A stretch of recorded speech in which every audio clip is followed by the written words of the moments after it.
Hey everyone, Lachlan here. Just recently I saw Planes, Fire and Rescue. Now, this movie is the sequel to last year's movie Planes. Now, I have seen Planes and I've got to say, it was a crappy movie. It was even worse than the Cars franchise, so I can't say that I was leaping with joy to hear that this was coming out. But, after preparing myself for badness, how did it turn out in the end? Well, let's find out.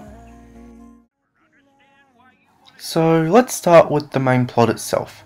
I think the best way to describe it is that, once again, the writers just decided to take the total lazy route and copy paste the first movie all over again, but just replace the main character from wanting to be a racer with wanting to be a firefighter. Another thing they did is that they replaced a lot of the main characters with new uninteresting characters that are just there to play the roles of the old ones. And as for the old ones, they're barely in the movie at all. They do come up in some scenes to cheer for Dusty on his firefighting career, but that's about it.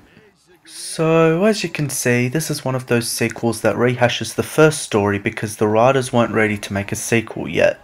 Plus, releasing your sequel just 1 year after the first movie was released, that ain't gonna help either. But enough of that, let's move on to the animation so I can see that there are at least some positives about the movie.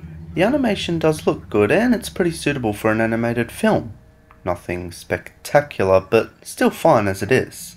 One thing the movie does is have the characters fly around detailed landscapes, and it does make the movie nice to look at, and whenever the characters would have to put out a fire, the movie would get pretty intense and fun to watch.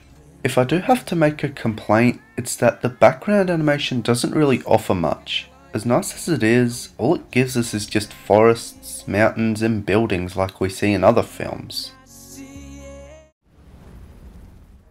Planes, Fire and Rescue overall pretty much shares the same quality as the first movie, where it has overused plot points, uninteresting characters, but at least they put some effort into the animation. The only people I would recommend this to are people who are like major fans of the Cars franchise, even up to the point where they liked the first Planes. And even at that, I'd say just wait for it to come out on DVD. So that's why I'm giving this movie a 4 out of 10. Now, on a brighter note, the Box Trolls is in theatres now, and I can guarantee that'll be much more superior than this pile of crap.